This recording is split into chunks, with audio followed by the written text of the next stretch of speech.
आज हम चर्चा करते हैं बहुपद के चैप्टर पे ही आगे की क्वेश्चन।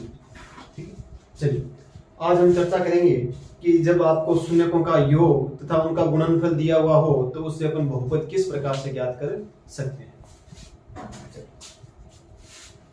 कक्षा 10 का जो आपका चैप्टर है 2, चैप्टर 2 नाम क्या है? बहुपद। क्या है? बहुपद।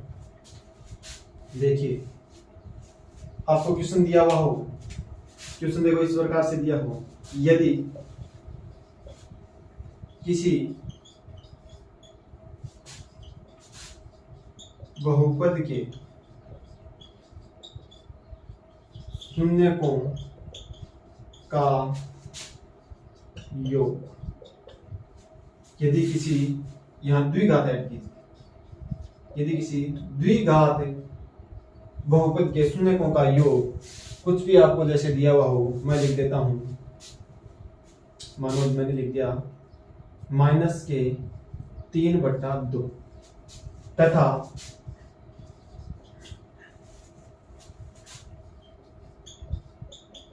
गुणनफल मानो आपको दिया हुआ हो कितना लिख दीजिए कुछ भी संख्या, मानो मैंने लिख दिया 5/3। ठीक है, यदि किसी द्विघात बहुपद के शून्यकों का योग -3/2 तथा गुणनफल 5/3 हो तो बहुपद ज्ञात कीजिए। क्या ज्ञात करना आपको? बहुपद ज्ञात कीजिए। तो देखो हमें करना क्या है, हमें लिखना क्या है, ए जो है हमें पता है, आंसर में हम क्या लिखेंगे, आंसर में लिखेंगे हम जानते हैं क्या, द्विघात बहुपद के शून्याकों का योग, यानी अपन क्या लिखते हैं, alpha plus beta equal to क्या लिखते हैं, -b/a। तो हमें -b/a इक्वल टू क्या दिया हुआ है, -3/2। माइनस माइनस क्या होगा, प्लस। अब यहां से मैं क्या लिख सकता हूं, b/a है, क्या है, b/a। तो 3/2 को मैं 3/2 और बट्टा कितना लिख सकता हूं, 1 लिख सकता हूं। तो यहां से मैं क्या लिखूंगा, b = 3/2 और a = क्या लिख दूंगा। ठीक, इसी प्रकार क्या लिखेंगे, द्विघात बहुपद के शून्यकों का गुणनफल क्या लिखते हैं अपन, अल्फा × बीटा, क्या लिखते हैं, c/a।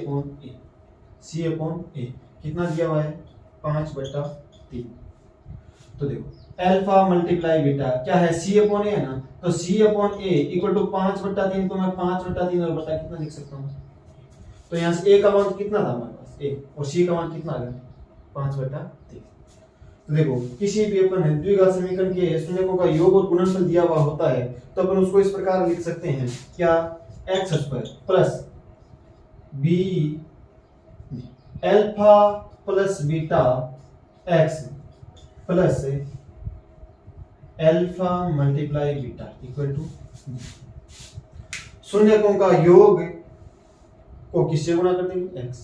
ठीक हो गया, बताओ x² plus alpha plus beta का योग कितना, मान कितना है अपने पास, अल्फा प्लस बीटा कितना है, ये देखो बहुपद शून्यकों का योग -b कितना है, देखो माइनस चिन्ह साथ में नहीं लेना है, तो योग कितना आ रहा है अपने पास, 3/2 × x प्लस, देखिए हमेशा ये बात ध्यान में रखना, अल्फा प्लस बीटा का जो मान है, जो हमें चिन्ह दिया हुआ है उससे चिन्ह के विपरीत लेना है, चिन्ह हमें क्या लेना है, विपरीत।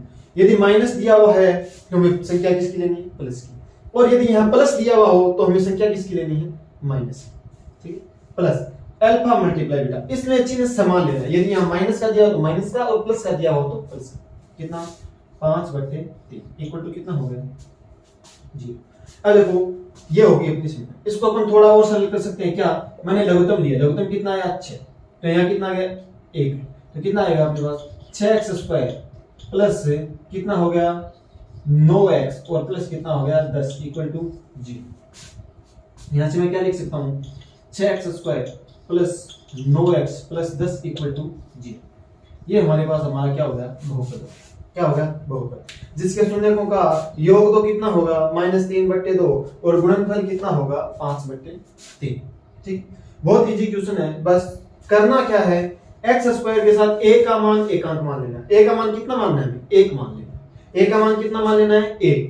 ठीक है, और x के साथ शून्यकों का योग लिख देना है और c की जगह अपने पास क्या लिख देना है, जो शून्यकों का गुणनफल है वो लिख देना। फिर जो भी यदि संख्या भिन्न के रूप में हो तो पूरी समीकरण में क्या ले लेना है, लघुत्तम ले लेना। और हमें पता है यहाँ भाग में तो उस साइड जाके क्या होगा गुणा, और 0 के साथ किसी भी संख्या का गुणा होने पर हमारे पास क्या प्राप्त होता है 0 ही प्राप्त होता है। ठीक है, तो हमें समीकरण क्या मिल गई, अपना बहुपद क्या मिल गया 6x² plus 9x plus 10 equal to 0। ये हमारे पास क्या आ गया हमारा बहुपद आ गया। ठीक है, इसी प्रकार है यहाँ हमें योग कुछ भी दिया हुआ हो सकता है, गुणनफल भी कुछ भी दिया हो सकता है, लेकिन हमें करना क्या है इस हिसाब से हमें समीकरण लिख लेनी है। ध्यान में रखना जहां हम शून्यकों का योग लिख रहे हैं वहां चिन्ह जो चिन्ह दिया हुआ उसके विपरीत लेना है। यदि संख्या माइनस की दी हुई हो तो हमें संख्या लेनी है प्लस की, और प्लस की दी हुई हो तो हमें संख्या लेनी है माइनस की। क्यों लेनी है ये बात ध्यान में रखना। क्यों लेनी है, क्योंकि अल्फा प्लस बीटा का मान हमारे पास क्या होता है -b/, क्या होता है a होता है। -b/, क्या होता है a होता है, इसलिए हमें यहाँ चिन्ह क्या लेना है विपरीत लेना है। और अल्फा मल्टीप्लाई बीटा हो वहां अल्फा मल्टीप्लाई बीटा यानी शून्यकों का जो गुणनफल लिखना है वो हमें एज इट इज लिखना है। जो चिन्ह दिया हुआ है वही चिन्ह हमें प्रयोग में लेना है, उसके अंदर किसी भी प्रकार की छेड़खानी हमें नहीं करनी है। इसी के साथ आज की क्लास को मैं यहीं विराम देना चाहूंगा, बाकी अपन चर्चा करते हैं कल की क्लास में। बहुत बहुत धन्यवाद वीडियो देखने के लिए।